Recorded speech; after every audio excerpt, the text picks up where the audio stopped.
Good morning, Jessica. Good morning. So glad you are here this morning at Social Synergy on our red couch. Yep. Sometimes we do these launchpad interviews, and I think about, should we start doing these interviews in different spaces? But you know what? The red couch has become our signature. It fits. So it fits. It works. It works. So we're going to just continue with that.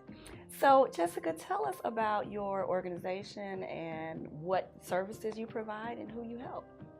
Yeah, so I work for Social Innovation St. Louis, a newer nonprofit organization, been around about a year. So Wyman is actually our fiscal sponsor, so we don't have our 501c3, which gives us some flexibility in what we can do. Really, our purpose is to strengthen the social sector throughout the region, which is really broad. It's a really broad vision, but it's about how can we make sure that our nonprofits and the groups throughout St. Louis that are doing great work in our communities are resourced and have what they need in order to have a larger impact in their communities that they serve. So we look at 3 different levels. How do we improve program quality?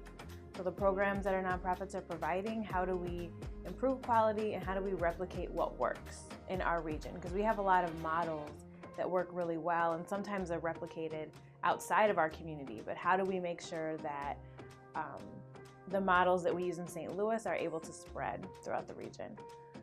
We look at organizational strength, which is my area of work, so organizational capacity. How do we make sure that we're sustaining the organizations that are doing great work? And partnerships. So collective impact is like the buzzword now throughout the region, right? Yes. But how are we really resourcing and making sure that those partnerships are effective and that they have measurable outcomes on the community level? So, sometimes people get together just because they serve the same group, or maybe they're, all mental health providers, they have the same kind of services, but they're not always measuring what that impact of their collaboration is having collectively on the communities that they serve. And so how can we do better? And how can we resource those individuals that facilitate those partnerships? A lot of times that's not even necessarily their job description. It's something that they picked up, and so they haven't had any type of training in it, So how do we make sure that they have what they need to be successful? So those are the 3 levels that we serve. And we have a couple different strategies that we use across the board. I would say our biggest one is co-location. So looking at how shared space can enhance all 3 of those levels. So we have a couple different groups of nonprofits talking with one another about what it looks like to move in, whether it's, having all your office space there, or it's just a space, like a satellite office, a place you can visit, in order to enhance mission, not just to, share the rent, which is a big issue for nonprofits, right? Yes. Making sure we keep the lights on, but also how do we be intentional about who we're moving in with, right? And why, and what we can do together if we shared space. So that's one of the strategies we use. I tell you, this organization sounds just like a gift wrapped up in a nice little bow for startups and for those nonprofits that find it challenging to receive resources like this. I mean, you start with the passion or the idea of what you want to do, but just connecting those dots to lead to sustainability, you're right, it can be challenging. So you guys are like the one-stop shop for organizations. I mean, I'm over here buzzing like, oh my God, sign us up. Like, we need something like this. This is really, really great. So are there organizations that you guys are already working with? And if not yet, is there a type of organization? I mean, you mentioned nonprofits, but is there a sector that you guys lean more towards? So each area we're engaging different groups in. So with the programs, we're engaging some of our more well-known homegrown nonprofits that have or are developing evidence-based programs. And so it's already been proven that it's worked. And so how can we help other groups? These are organizations that get phone calls all the time from other nonprofits that are like, how can we do what you're doing? And so they're trying to figure out how do we help them to replicate what's working. And so several of those groups are talking to each other about how they can create a center that would, just for research and learning, they have the ability to take some of the risks that these smaller groups don't have. So how can they play around with it and then package it so other groups can use it? So that's one group we're working with on the program side. With organizations, which is my side, I'm looking at how can we develop regional strategies to strengthen our organizations across the board, with a priority for the small community-based grassroots organizations that often get overlooked when it comes to handing out resources. And partly because they don't fit the model, they don't fit the mold, and so some funders and other people with resources don't know how to help, because it's just outside of their wheelhouse.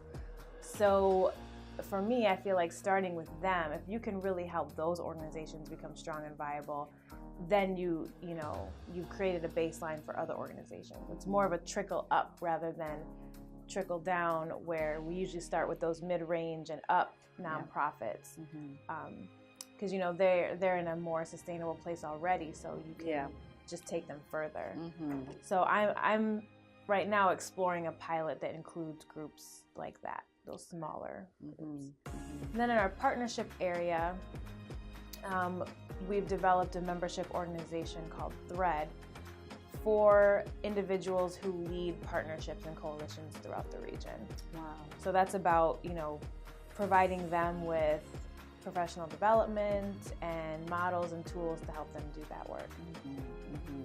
So what advice, one of the purposes of these conversations really is to, first of all, bring awareness to the organizations and the businesses that are in our community. And second, to encourage and inspire those entrepreneurs that are thinking about building an organization or starting a business, and especially for those that have the heart to start a nonprofit. Sometimes even myself, I would say, geez, I wish I had a product. It's like, if you had just that hard product to sell, there seems to be so much support, in the community for that. So how would you inspire or encourage a new entrepreneur that is thinking about founding a nonprofit and connecting with an organization like yours? I would say two things. One, have lots and lots of conversations before you start, because there might be someone out there who's thinking about what you're thinking about, who might already be doing it to a certain extent, and you want to see how you relate to the work that's already happening. So lots, just talk to people, get a feel for what's already going on as it relates to your idea. And also, don't overlook the people in your immediate community. As I'm talking to these smaller grassroots, startup organizations, a lot of them led by people of color, they, first thought you want to think, who are the funders and how do I convince them that this is really important? But don't skip over those in your own community who, even those you're trying to serve, they have more to offer and to assist you with than you may think. So instead of looking to the usual suspects who seem to have all the resources, start at home and see what resources are right there in front of you and more easily accessible. That's great advice, Jessica. So I'm curious about you and your work. What led you to put your energy into supporting nonprofits? Well, I started out as a director of a nonprofit, kind of got thrown into that. So I learned a lot of things the hard way. So I know about the difficulty in getting support for your work, especially I wasn't working for a typical service providing organization. It was a social justice organization. So, writing grants for funders that usually they're looking for a program or more of a product, right? Like, what's the specific thing you're doing? So just kind of learning about what that was like in the whole power dynamic with nonprofits, because since they don't typically have their own funds that they're not generating funding, they seek outward for all of their resourcing. So they're already set up at a little bit of a disadvantage when it comes to their own autonomy. They're kind of at the will of others who are willing to give to them.